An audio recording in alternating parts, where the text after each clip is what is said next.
Guys എന്ത് ചെയ്യണമെന്ന് അറിയത്തില്ല.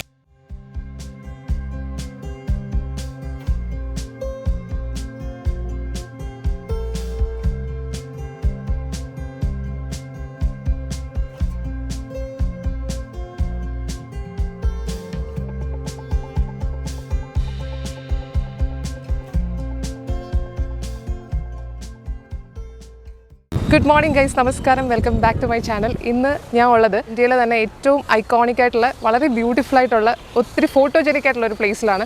അപ്പോൾ ഇവിടെ ഓൾറെഡി ഞാൻ വന്ന് എക്സ്പ്ലോർ ചെയ്തിട്ടുണ്ട്. ബട്ട് നമ്മൾ ഇന്ന് ഒന്നിച്ച് എക്സ്പ്ലോർ ചെയ്യാൻ വേണ്ടിയിട്ട് പോകാൻ കേട്ടോ. 2 days ക്വിക്ക് വിസിറ്റ് നടത്തിയതാണ് മൈസൂരിലേക്ക്. അപ്പോൾ നമ്മളിന്ന് ഈ ഒരു വീഡിയോയിൽ ഇവിടെ കവർ ചെയ്യുന്ന കുറച്ച് പ്ലേസുകളും ഇവിടുത്തെ കുറച്ച് വിശേഷങ്ങളും കാണാം. അപ്പോൾ ഞാൻ നേരെ വന്നിട്ട് ഹോട്ടലിൽ കയറിയിട്ട് നേരെ ഇങ്ങോട്ടാണ് വന്നത്, മൈസൂർ പാലസ് ആണ് വന്നത്. അപ്പോൾ ഇന്ന് വീക്കെൻഡാണ്, കുറച്ച് ക്രൗഡൊക്കെ ഉണ്ട്, ബട്ട് സ്റ്റിൽ നമുക്ക് കവർ ചെയ്യാം കേട്ടോ. എൻട്രൻസിൽ നിന്ന് ഇങ്ങനെ കയറി വരുമ്പോൾ നല്ല കാറ്റ്. കയറി വരുമ്പോൾ അടിപൊളി ഒരു ഗാർഡൻ ഉണ്ട്.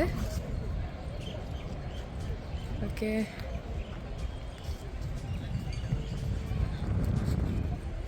ബ്യൂട്ടിഫുൾ. ഇനി കുറച്ച് ചരിത്രം പറയാലോ.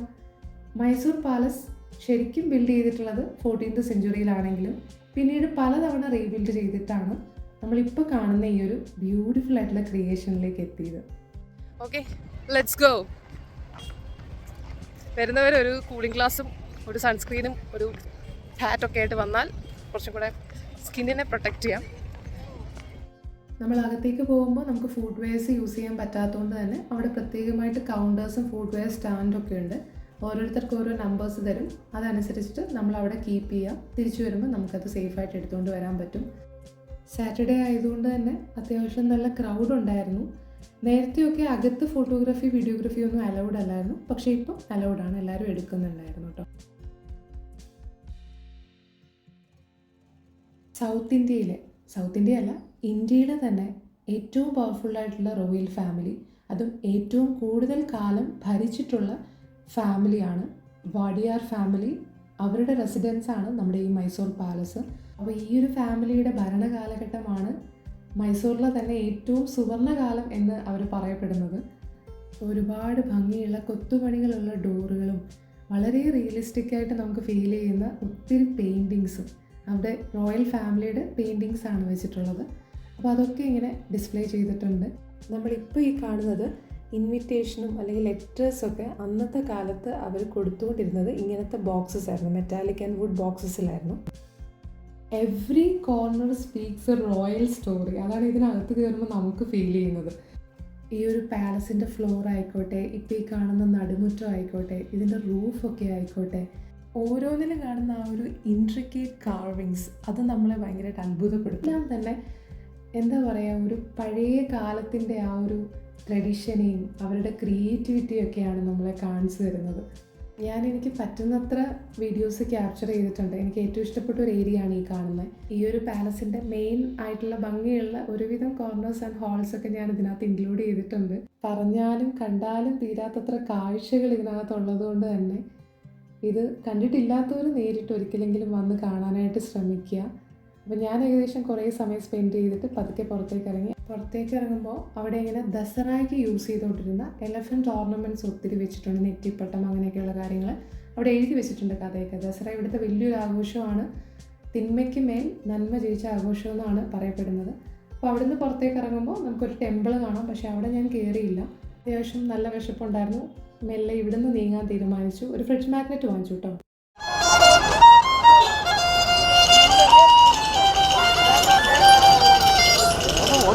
പുറത്ത് ഒരുപാട് കടകളുണ്ട്. അതിൽ ഞാൻ കണ്ട ഒരു ഏരിയ ആണിത്. പഴയ ആൻറ്റിക് ഐറ്റംസും കോയിൻസൊക്കെ വിൽക്കുന്ന ഒരു സ്ഥലം. അങ്ങനെ നമ്മൾ മൈസൂർ പാലസ് എക്സ്പ്ലോർ ചെയ്ത് കഴിഞ്ഞു ഗൈസ്. എന്തായാലും ഇനിയിപ്പോൾ വിശന്നിട്ട് എന്തെങ്കിലും കഴിക്കാൻ വേണ്ടിയിട്ട് പോവാണ്. Okay, let's go. അങ്ങനെ നമ്മൾ ഭക്ഷണം കഴിക്കാനായിട്ടൊരു കേരള റെസ്റ്റോറൻ്റ് ആണ്, ഹോട്ടൽ മഹാരാജാസ് എന്ന് പറഞ്ഞിട്ട്, ഇവിടെയാണ് കയറിയത്. ഇത് ബസ് സ്റ്റാൻഡിന് നേരെ ഓപ്പോസിറ്റായിട്ട് ഒരു ബിൽഡിംഗ് ഉണ്ട്, അതിൻ്റെ ഫസ്റ്റ് ഫ്ലോറിലായിട്ടാണ്. താഴെ വേറെയും മലയാളി റെസ്റ്റോറൻറ്റ്സ് ഒക്കെ ഉണ്ട്. ഒരുപാട് മലയാളീസ് ഇവിടെ വന്നതായിട്ട് കണ്ടു. അതേപോലെ ഭക്ഷണത്തെ പറ്റി പറയുകയാണെങ്കിൽ നല്ല ഭക്ഷണമായിരുന്നു കേട്ടോ ഇവിടുത്തെ. നമ്മളൊരു സിമ്പിൾ ഊണാണ് പറഞ്ഞത് ഇന്ന്. ഒരു ഓംലെറ്റും കൂടെ പറഞ്ഞിട്ടുണ്ടായിരുന്നു, വെജ് മീൽസും ഒരു ഓംലെറ്റും കൂടെ ആയിട്ട്. വളരെ നല്ലതായിരുന്നു കേട്ടോ. അങ്ങനെ വിസ്തരിച്ച് ഭക്ഷണമൊക്കെ കഴിഞ്ഞു. ഇനി കുറച്ച് സമയം റെസ്റ്റ് എടുക്കണം. അടുത്ത സ്പോട്ടിലേക്ക് പോകുന്നതിന് മുമ്പ് എനിക്ക് കുറച്ച് റെസ്റ്റ് വേണമെന്ന് പറഞ്ഞു. അങ്ങനെ നേരെ നമ്മൾ തിരിച്ച് ഹോട്ടലിലേക്ക് പോയി. ബിംബ എന്ന് പറഞ്ഞിട്ട് ഹോട്ടലിലാണ് നമ്മൾ ചൂസ് ചെയ്തിട്ടുണ്ടായിരുന്നത്. നല്ല ഒരു ഹോട്ടലാണ്. സത്യം പറഞ്ഞാൽ എനിക്കൊന്ന് പുതിയ ഹോട്ടലായതുകൊണ്ടാണോ എന്ന് എനിക്കറിയത്തില്ല. വളരെ വെൽ മെയിൻറ്റെയിൻഡ് ആയിരുന്നു. സ്റ്റാഫൊക്കെ ആണെങ്കിലും അത്യാവശ്യം നല്ല ബിഹേവിയറും കാര്യങ്ങളും ഒക്കെയാണ്. ഭക്ഷണം ഇവിടെ തന്നെ നമുക്ക് അവൈലബിൾ ആണ്. വേണമെങ്കിൽ നമുക്ക് വിളിച്ച് പറഞ്ഞാൽ മതി, കിട്ടും.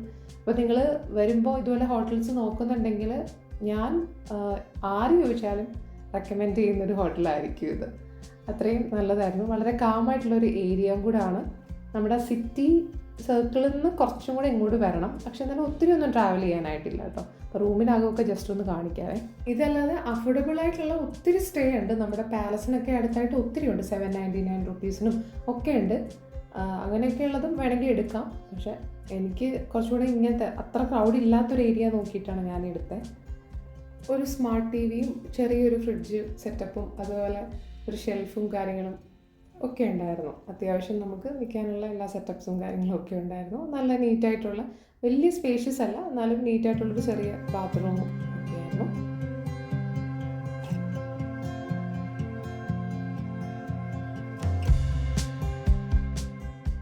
അങ്ങനെ കുറേ നേരം റെസ്റ്റ് എടുത്തു. നമ്മൾ വീണ്ടും അടുത്ത ട്രാവൽ സ്റ്റാർട്ട് ചെയ്യുന്ന മുമ്പ് ഈവനിങ് ഞാൻ ഓൾറെഡി ഒരു മൂവി കണ്ടുകൊണ്ടിരിക്കുന്നു, പഴയ സിനിമ. അപ്പം ജസ്റ്റ് അവിടുത്തെ ഫുഡൊന്ന് എക്സ്പീരിയൻസ് ചെയ്യാൻ വേണ്ടിയിട്ട് ഒരു നൂഡിൽസ് ഓർഡർ ചെയ്തു. എഗ് നൂഡിൽസ് ആയിരുന്നു, സൂപ്പറായിരുന്നു കേട്ടോ. അത് കഴിഞ്ഞിട്ട് അടുത്ത സ്പോട്ടിലേക്ക് പോയി.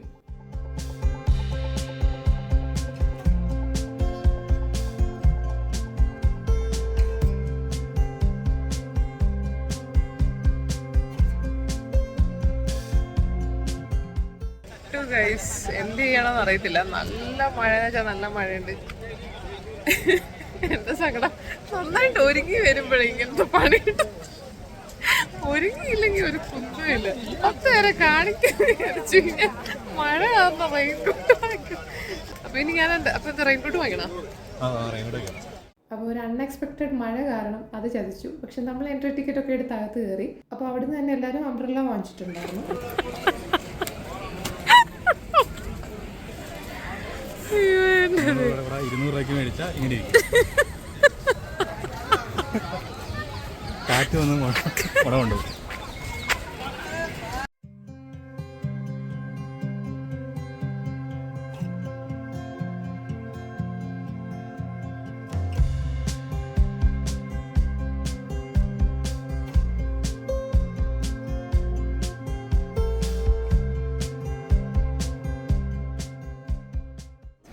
Explore beautiful Vrindavan garden. അതും സാധാരണ ആരും എക്സ്പ്ലോർ ചെയ്യുന്ന പോലല്ല. മഴയെ ആ ഒരു മഴയുടെ വൈബോടുകൂടിയാണ് നമ്മൾ.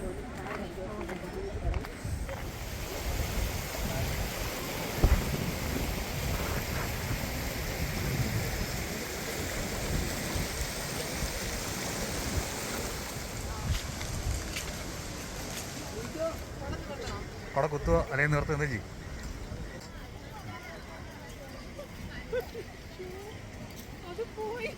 അത് പോയോ? സാറില്ല.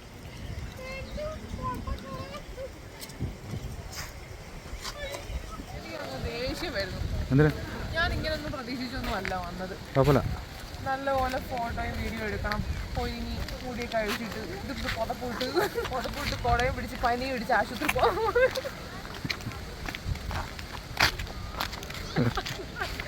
അപ്പോൾ ഗൈസ്, എനിക്ക് പറയാനുള്ള കാര്യം എന്ന് വെച്ചാൽ നിങ്ങൾ ഈ സമയത്ത് ഇവിടെ വരരുത്.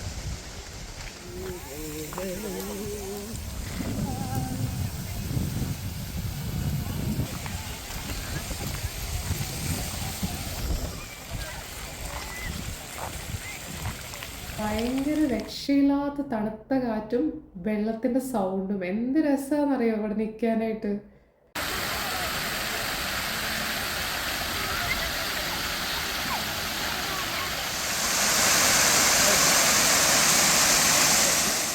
ഒത്തിരി സൂതിങ് എക്സ്പീരിയൻസ് ആയിരുന്നു. മൈൻഡ് നല്ല കാമാവും. അത് കഴിഞ്ഞിട്ട് എല്ലാവരും അവിടെ ഗാലറിയിൽ ഇരിക്കുകയാണ് ഈ ഒരു വാട്ടർ ഫൗണ്ടൻ ഡാൻസ് കാണാൻ വേണ്ടിയിട്ട്. അപ്പോൾ അത് കുറേ നേരം കണ്ടു. എന്നിട്ട് ക്രൗഡ് വരുന്ന മുന്നേ, തീരുന്ന മുന്നേ ഞാൻ അവിടുന്ന് എസ്കേപ്പായി. നമുക്ക് സോങ് ഇടാൻ പറ്റുന്നില്ല കോപ്പിറൈറ്റ് ഇഷ്യൂസ് കാരണം. അപ്പോൾ ഇങ്ങനെയൊക്കെയാണ് അവിടുത്തെ ആ ഒരു ഡാൻസിങ് ഫൗണ്ടൻ എന്ന് പറയുന്നത്. നല്ല രസമാണ് കാണാനായിട്ട്. അങ്ങനെ മെല്ലെ അവിടെ നിന്ന് ഇറങ്ങി ഇനി രാത്രിയിൽ ഡിന്നർ കഴിക്കാൻ പോകുന്നതിൻ്റെ കുറച്ച് കാഴ്ചകൾ കാണിക്കാം. കാരണം എന്താ വെച്ചാൽ ഡിന്നറിന് എനിക്ക് നിർബന്ധമായിട്ടും മൈസൂർ മസാല ദോശ ട്രൈ ചെയ്യണമെന്നുണ്ടായിരുന്നു. പക്ഷേ എവിടെ നിന്ന് കഴിക്കുമോ എന്നുള്ളൊരു കൺഫ്യൂഷനായിരുന്നു. ഒരുപാട് ദൂരേക്ക് ട്രാവൽ ചെയ്യാതെ തന്നെ നമ്മൾ തൊട്ടടുത്ത് നിന്ന് തന്നെ ഹോട്ടൽ ഗ്രീൻ ലീഫിൽ നിന്നാണ് ട്രൈ ചെയ്തത്. അടിപൊളിയായിരുന്നു. നല്ല മൊരിഞ്ഞ ദോശ ബട്ടറൊക്കെ ഇട്ടിട്ട്. അങ്ങനെ ഈ ഡേ വൈൻഡപ്പ് ചെയ്തു.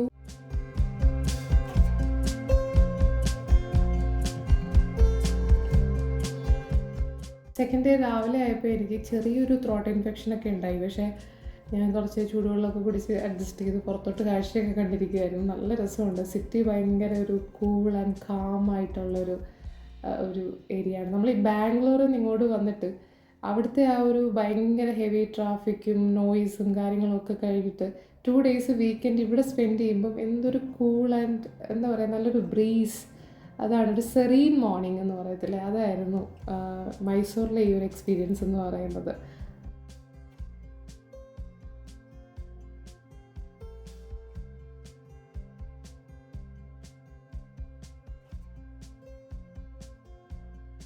ഇവിടുത്തെ രാവിലത്തെ ഒരു കാഴ്ചയാണ്. ഇങ്ങനെ അവിടെ ഇവിടെയൊക്കെ റോഡിൽ പല സൈഡിലും ഇതുപോലത്തെ കുതിരവണ്ടികൾ കാണാൻ പറ്റും. നമുക്കിങ്ങനെ കുതിര സവാരി ചെയ്യാൻ ഇൻട്രസ്റ്റ് ഉള്ളവർക്ക് വേണ്ടിയിട്ട്. ഒരുപാട് സമയമൊന്നുമില്ല, വളരെ കുറച്ച് സമയം മാത്രമേ ഉള്ളൂ. അപ്പോൾ ഇത് ഞാൻ എന്തായാലും ട്രൈ ചെയ്യണമെന്ന് വിചാരിച്ചിട്ട് തന്നെയായിരുന്നു വന്നത്. ഓൾറെഡി ഞാൻ ഇതിനു മുമ്പ് കുതിര സവാരി നടത്തിയിട്ടുണ്ട്, പക്ഷേ ഇങ്ങനെയല്ല. ഇതൊരു ഡിഫറെൻറ്റ് എക്സ്പീരിയൻസ് ആയിരുന്നു. ഇതിപ്പോൾ ഒരു രഥം പോലെ ഇങ്ങനെ ട്രാവൽ ലൈക്ക് എ ക്വീൻ, അങ്ങനത്തെ ഒരു എക്സ്പീരിയൻസ് ആയിരുന്നു. നൈസായിരുന്നു. ഈ സമയത്ത് വരണം, അല്ലെങ്കിൽ ഇതിനെക്കാട്ടി കുറച്ചും കൂടെ കാലം വരണം. നല്ല ഷേക്ക് ഉണ്ട് കേട്ടോ, കുതിര ധൃതിയില്ലാന്ന് തോന്നി.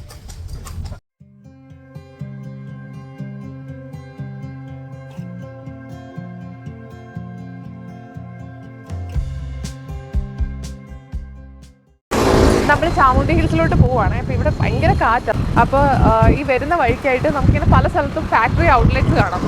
അപ്പോൾ ഞങ്ങളിവിടെ മൈസൂർ സിൽക്കിൻ്റെ ഫാക്ടറി ഔട്ട്ലെറ്റ്സ് കാണാം. അപ്പോൾ നമ്മൾ ഇവിടെ ഒന്ന് കയറുക.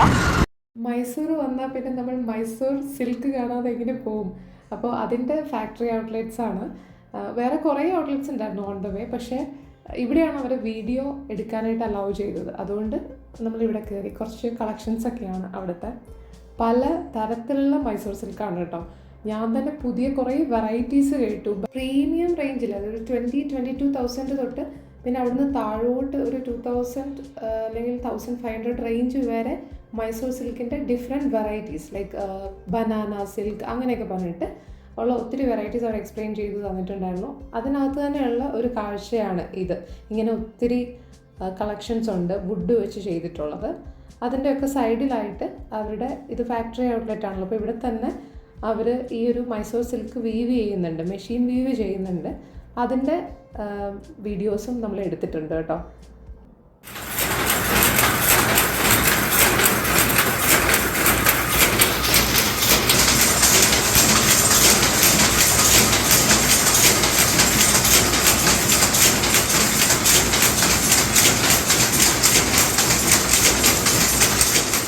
എന്ത് ഭംഗിയല്ലേ ഇത് കാണാനായിട്ട്. ഓരോ യാത്രകളിലും നമ്മൾ ഓരോ പുതിയ പുതിയ കാര്യങ്ങൾ കാണുകയാണ്.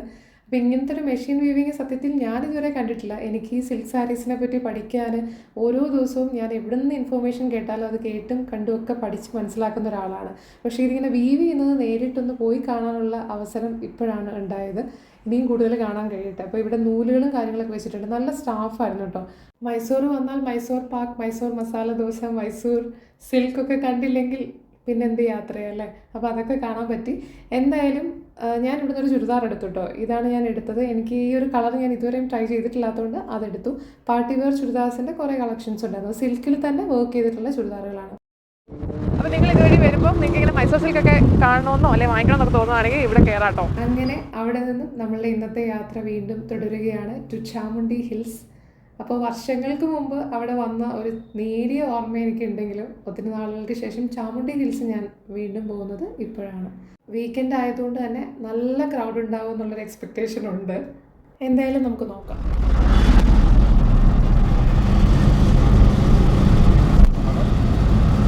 അങ്ങനെ നമ്മൾ ചാമുണ്ഡി ഹിൽസ് കയറിക്കൊണ്ടിരിക്കുകയാണ്.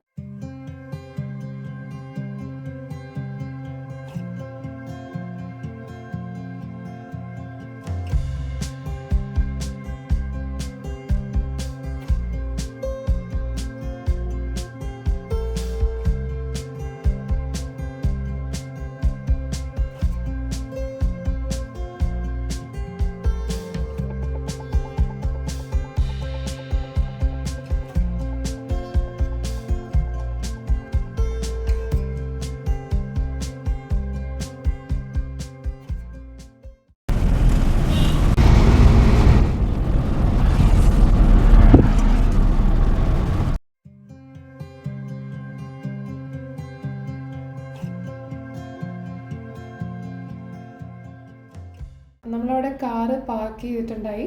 എന്നിട്ട് അവിടുന്ന് താഴേക്ക് ഇറങ്ങി വന്നതാണ്. ഇവിടെ ഷോപ്സൊക്കെ ഉണ്ട്, അതിൽ കൂടെ നമുക്ക് നടന്ന് മേലേക്ക് കയറി വേണം കാഴ്ചകൾ കാണാനായിട്ട്. അപ്പോൾ ഇങ്ങനെ അമ്പലം ഉള്ളതുകൊണ്ട് അവിടത്തേക്കുള്ള നേർച്ചയും കാര്യങ്ങളും ഒത്തിരി പൂക്കളും ഒക്കെ വെച്ചിട്ടുണ്ടായിരുന്നു. രണ്ട് സൈഡിലും ഒരുപാട് കടകൾ, ആഭരണങ്ങളുടെയും ഒത്തിരി ഐറ്റംസിൻ്റെ. ശരിക്കും പറഞ്ഞാൽ ഇങ്ങനെ കാഴ്ചകൾ കണ്ടിങ്ങനെ പോകുമ്പോൾ നമുക്ക് സമയം പോകുന്ന അറിയത്തില്ല, അത്രയും നല്ല ഭംഗിയുള്ള കുഞ്ഞു ഐറ്റംസും ഒക്കെ ഉണ്ടായിരുന്നു. GPay വർക്ക് ചെയ്യാനുള്ള ചാൻസ് വളരെ കുറവാണ്, കാരണം റേഞ്ച് ഭയങ്കര പ്രശ്നമാണ് അവിടെ. അതുകൊണ്ട് നമ്മൾ ക്യാഷ് കയ്യിൽ വെച്ചുകൊണ്ട് പോകാനായിട്ട് ശ്രദ്ധിക്കുക, എന്തെങ്കിലുമൊക്കെ മേടിക്കണം എന്നുണ്ടെങ്കിൽ.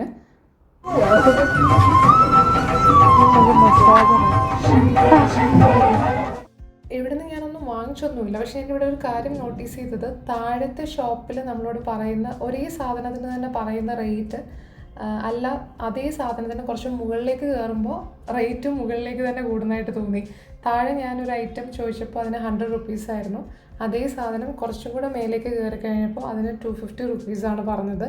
അപ്പോൾ എനിക്ക് മനസ്സിലായി താഴത്തെ ഷോപ്പുകളിൽ കുറച്ചുകൂടെ റേറ്റ് കുറവും മുകളിൽ അത് കൂട്ടിയാണ് പറയുന്നത്. മിക്ക സാധനങ്ങൾക്കും അങ്ങനെയാണ് എനിക്ക് തോന്നിയത്.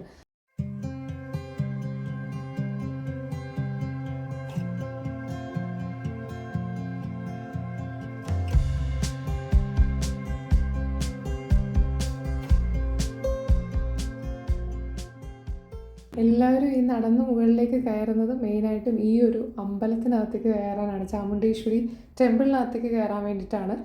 പക്ഷേ അകത്തേക്ക് കയറാനുള്ള നിർവാഹവും ഇല്ലായിരുന്നു, അത്രയും ക്രൗഡായിരുന്നു. അതിൻ്റെ ഒരു ഭാഗത്ത് പോലും നമുക്ക് എത്താൻ പറ്റില്ല. അപ്പോൾ അത് കാരണം അവിടെ നിന്ന് തിരിച്ചു പോരുന്നു. അപ്പോൾ തിരിച്ച് വരുമ്പോൾ ഇങ്ങനെ അവിടുത്തെ ചെറിയ വീടുകളുടെയൊക്കെ ഒരു ഏരിയ ഉണ്ട്. അപ്പോൾ അവിടെ കണ്ടപ്പോൾ നല്ല രസം തോന്നി, അവിടെയൊക്കെ നടന്നു. അപ്പോൾ അവിടെ വെച്ച് കണ്ട ആളാണിത് കേട്ടോ. ആൾ തന്നെ ഉണ്ടാക്കിയ ഒരു ബോളൊക്കെ കാണിച്ചു, റബ്ബറൊക്കെ വെച്ചിട്ടുണ്ടാക്കി. എന്നിട്ട് യൂട്യൂബ് ചാനലാണോ അതോ ഇൻസ്റ്റഗ്രാം ആണോ, ID എന്താണെന്നൊക്കെ ചോദിച്ചിട്ടാണ് പോയത്. പിന്നെ നമ്മൾ മെല്ലെ അവിടെ നിന്ന് ഇറങ്ങി അവിടുത്തെ ആ ഒരു ഹില്ലിൻ്റെ ഭംഗിയൊക്കെ കാണാനായിട്ട് വഴിയിലൊന്ന് ഹോൾട്ട് ചെയ്ത് അതൊക്കെ കണ്ട് കുറച്ച് ഫോട്ടോസും വീഡിയോസും ഒക്കെ എടുത്തിട്ടാണ് ഇറങ്ങിയത്.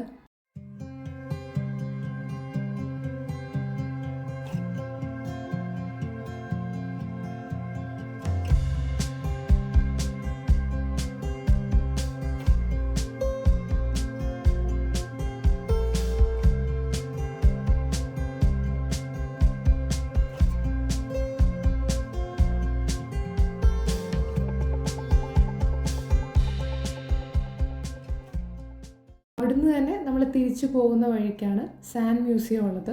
അപ്പോൾ അതും കൂടെ ഒന്ന് കവർ ചെയ്തേക്കാമെന്ന് വിചാരിച്ചു. So spot number 4.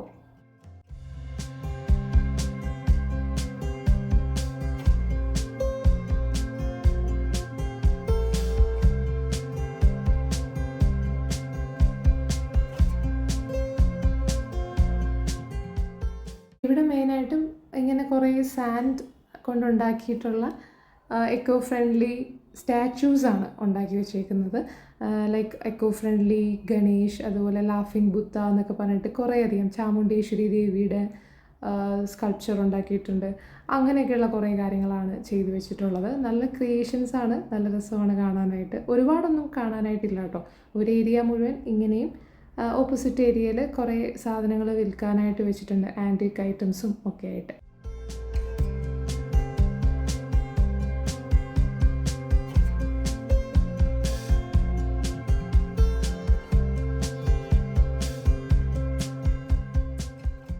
ഈ കാണുന്നതൊക്കെ ഒരു കല്ലിൽ തീർത്ത് വെച്ചിട്ടുള്ള കുറേ രൂപങ്ങളാണ്. അതായത് ഒറ്റ കല്ലുകൊണ്ട് ഉണ്ടാക്കിയിട്ടുള്ള ഓരോ രൂപങ്ങൾ, ഓരോന്നും ഓരോ കല്ലുകളാണ് കേട്ടോ. പല കല്ലുകൾ ചേർത്തുണ്ടാക്കിയ രൂപങ്ങളല്ല. അപ്പോൾ അതെനിക്ക് ഒത്തിരി ഇഷ്ടപ്പെട്ടു. ഒരു കല്ല് ഇത്ര ഭംഗിയായിട്ടാണ് അത് ഇങ്ങനെ കൊത്തുപണി ചെയ്ത് ആക്കി വെച്ചിട്ടുള്ളതെന്ന്. നിസ്സാരമായിട്ടുള്ളൊരു കല്ലിനെ ഓരോരുത്തരുടെ കഴിവനുസരിച്ചാണ് അവർ ആ ഒരു ഫോമിലേക്ക് മാറ്റിയെടുക്കുന്നതല്ലേ. അപ്പോൾ ഇങ്ങനെയാണ് നമ്മുടെ ലൈഫിൻ്റെ കാര്യവും.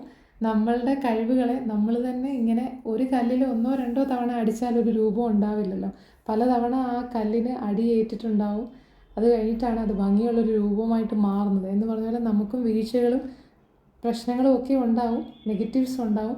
ബട്ട് സ്റ്റിൽ നമ്മളെ തന്നെ മോൾഡ് ചെയ്ത് ഇങ്ങനെ ഭംഗിയുള്ളൊരു രൂപമാക്കി മാറ്റുക എന്ന് പറഞ്ഞാൽ നമ്മളുടെ കഴിവുകളായിക്കോട്ടെ, നമ്മളുടെ ലൈഫിലെ സക്സസ്സുകളായിക്കോട്ടെ, ഇതൊക്കെ ഇങ്ങനെ പല അടികളിലൂടെയും പല വീഴ്ചകളിലൂടെയാണ് ഫൈനലി അത് ഭംഗിയുള്ളൊരു ഒരു ക്രിയേഷനായിട്ട് മാറുന്നത് എന്ന് എവിടെയോ ആരോ പറഞ്ഞ് കേട്ടതായിട്ട് എനിക്ക് ഓർമ്മയുണ്ട്. ഇനി ഇവിടുന്ന് നമുക്ക് ഹാൻഡ് മെയ്ഡ് ജ്വല്ലറീസിൻ്റെ ആ ഒരു സെക്ഷനും കൂടി ഒന്ന് എക്സ്പ്ലോർ ചെയ്തിട്ട് മെല്ലെ ഇവിടുന്ന് ഇറങ്ങാം. അപ്പോൾ ഇതുപോലെ കുറേ ജ്വല്ലറീസ് ഉണ്ടായിരുന്നു. ഞാൻ കുറേയൊക്കെ ഇങ്ങനെ ചുമ്മാ വെച്ച് ട്രൈ ചെയ്തൊക്കെ നോക്കി. പക്ഷേ വാങ്ങിക്കാനായിട്ട് തോന്നിയില്ല. പൊതുവെ ഇങ്ങനത്തെ ഹെവി ഐറ്റംസ് ഞാൻ അങ്ങനെ ഉപയോഗിക്കാറൊന്നുമില്ല. പക്ഷേ പലതും സാരീസിൻ്റെ കൂടെ വളരെ പെർഫെക്റ്റ് ചോയ്സായിട്ട് എനിക്ക് തോന്നി.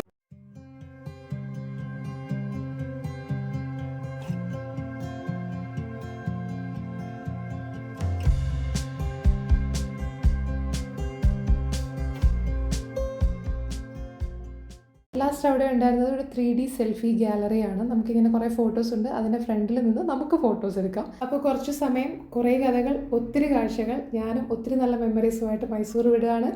നമുക്ക് അടുത്ത വീഡിയോയിൽ വീണ്ടും കാണാം.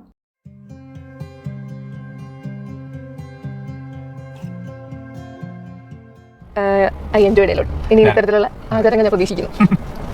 ആക്ച്വലി ഇതിന് ഇനിഷ്യേറ്റീവ് എടുത്തത് ഞാൻ തന്നെയാണ് അല്ലേ? ബാക്കിയല്ല ഇനിഷ്യേറ്റീവ് ഞാനോ? ഈ സാധനം മൊത്തം കെട്ടിപ്പറക്കിക്കൊണ്ട് വന്നതാ. ചുമ്മാ കൈ വീശി വാ പോവാന്ന് പറഞ്ഞല്ലാതെ ഡ്രസ്സ് പോലും എടുത്ത് വെച്ചു. ഓക്കെ, നല്ല വിഷമമുണ്ട് ഗൈസ്. അപ്പോൾ നമ്മൾ ട്രിപ്പ് ഇവിടെ അവസാനിപ്പിക്കുകയാണ്. നിങ്ങൾക്ക് ഇഷ്ടപ്പെട്ടു എന്ന് വിചാരിക്കുന്നു എൻ്റെ ഈ ഒരു ചെറിയ ട്രാവൽ വ്ളോഗ്. നിങ്ങൾ തീർച്ചയായിട്ടും കണ്ട് സഹകരിച്ച് like, share, comment, subscribe and hit the bell icon. നമ്മൾ അടുത്ത വീഡിയോയിൽ വീണ്ടും കാണും. അതുവരേക്കും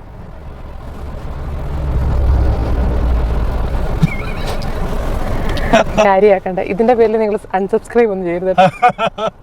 ഇവരൊക്കെ എന്നെ സ്പോയിൽ ചെയ്യാൻ വരുന്നവരാണ്.